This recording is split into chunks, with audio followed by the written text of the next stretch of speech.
Organ-organ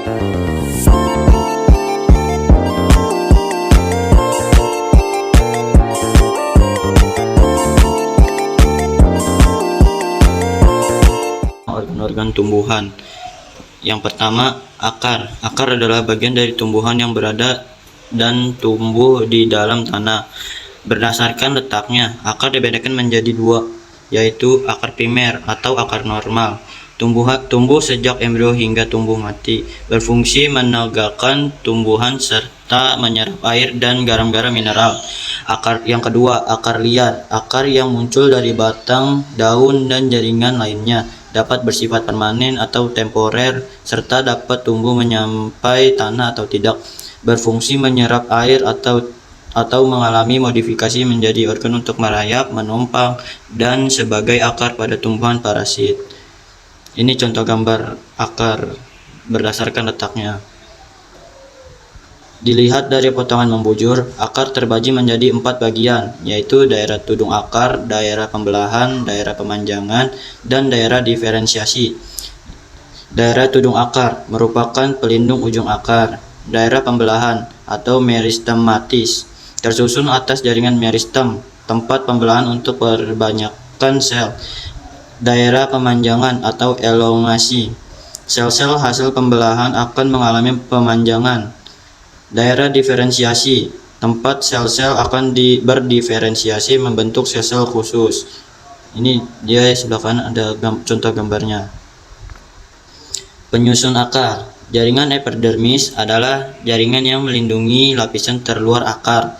Pada daerah diferensiasi, epidermis dapat termodifikasi menjadi rambut akar yang panjangnya mencapai 5-8 mm.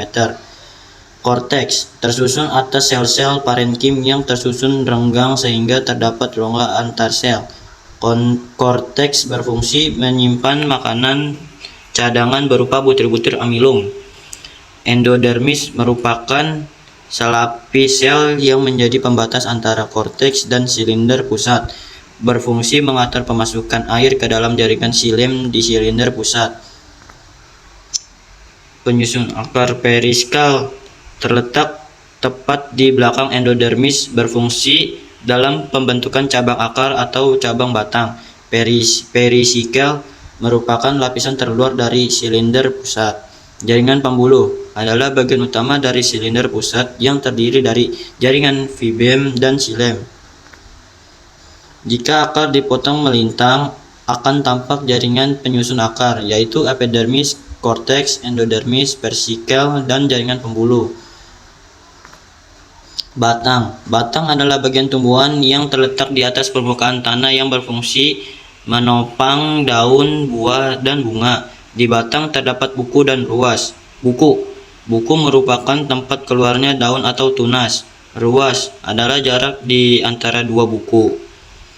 Struktur batang. Batang dikotil epidermis. Letaknya paling luar dari organ batang. Terdiri atas kutikula lapis sel yang dinding selnya udah mengalami penebalan yang berfungsi untuk melindungi batang terhadap kekeringan. Bentuknya rektanguler dan tersusun rapat tanpa adanya ruang antar sel. Batang dikotil epidermis merupakan struktur terluar yang disusun oleh satu lapis sel. Terdapat stomata dan bulu-bulu. Pada umumnya epidermis tumbuhan monokotil sama dengan tumbuhan dikotil. Batang dikotil endodermis atau phloeterma atau sarung amilum karena banyak berisi butir-butir amilum. Terdiri atas satu lapisan sel saja. Fungsi sebagai pemisah antara korteks dan silinder pusat.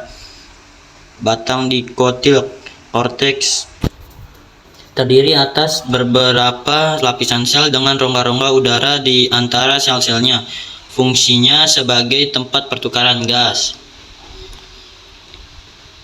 Batang dikotil endodermis atau phloeterma atau sarung amilum karena banyak berisi butir-butir amilum. Terdiri atas satu lapisan sel saja. Fungsi sebagai pemisahan antara korteks dan silinder pusat. Batang dikotil stele. Pada tumbuhan monokotil, batas korteks dan stele biasanya tidak terlalu terlihat. Terdapat xilem dan floem. Susunan berkas pengangkut yaitu bertipe kolateral tertutup, sehingga batang pada tumbuhan monokotil tidak mengalami pertumbuhan membesar. Batang dikotil empulur, letaknya di bagian paling dalam, tersusun dari jaringan parenkim. Ini contoh struktur batang. Next. Daun merupakan salah satu organ tumbuhan yang tumbuh dari ranting. Biasanya berwarna hijau, mengandung klorofil, dan terutama berfungsi sebagai penangkap energi dari cahaya matahari untuk fotosintesis. Struktur daun, epidermis, merupakan lapisan sel hidup terluar. Jaringan ini terbagi menjadi epidermis atas dan epidermis bawah. Berfungsi melindungi jaringan yang terdapat di bawahnya. 2. Jaringan tiang atau jaringan palisade. Jaringan ini mengandung banyak kloroplas yang berfungsi dalam proses pembuatan makanan. Ciri-ciri jaringan ini adalah sel-sel berbentuk silinder dan tersusun rapat. 3. Jaringan bunga karang atau jaringan spons karena lebih berongga bila dibandingkan dengan jaringan palisade. Berfungsi sebagai tempat menyimpan cadangan makanan. 4. Berkas pembuluh angkut terdiri dari xilem atau pembuluh kayu dan floem atau pembuluh tapis. Pada tumbuhan dikotil, keduanya dipisah oleh kambium. Xilem juga berfungsi sebagai sponsor penegak tumbuhan. Floem mengedarkan hasil fotosintesis dari daun ke seluruh bagian tumbuhan. Stoma fungsinya sebagai organ respirasi. Stoma mengambil CO2 dari udara untuk dijadikan bahan fotosintesis, mengeluarkan O2 sebagai hasil fotosintesis. Letaknya di bawah epidermis. Ini contoh struktur daun. Bunga, alat reproduksi seksual pada tumbuhan. Bunga sempurna, bunga yang memiliki putik dan benang sari atau alat reproduksi. Bunga lengkap, bunga yang memiliki alat reproduksi dan perhiasan bunga. Bagian-bagian bunga, ini contohnya. Ada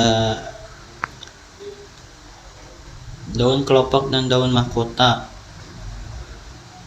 Struktur, epidermis atas dan bawah, parenkim dasar mesofil, berkas pembuluh sel idoblas.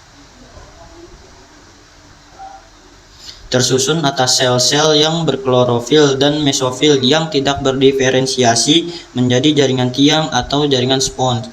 Sel epidermisnya dilapisi zat kutin, terdapat stomata dan trikoma. Terdapat juga kromoplas dan pigmen tambahan pada cairan sel. Daun mahkota yang masih muda mengandung zat tepung. Sel epidermisnya berbentuk tonjolan, papila yang dilapisi kutikula. Mengandung juga minyak volatil. Benang sari atau stamen terdiri atas tangkai sari filamen, kepala sari atau anthera. Memiliki 4 ruang yang berisi serbuk sari atau polen. Ruangan mikrosporangium. Mikrosporangarium 4, ini contoh 4 ruangan mikrosporangarium. Yang kedua, mikrospora bulu gamet jantan. Putik pistilum berdiferensiasi bagian ujung putik atau kepala, bagian yang memanjang atau tangkai, bagian bawah yang menggelembung, ovarium atau bakal buah. Megasporangium, sel gamet betina. Buah, berdasarkan sifat dinding buah atau perikarpium, buah kering pecah. Ini contoh buah kering pecah adalah kedelai. Contoh buah kering tidak pecah, padi dan jagung. Contoh buah berdaging adalah apel. Buah berdaging. Perikarpium berdiferensiasi.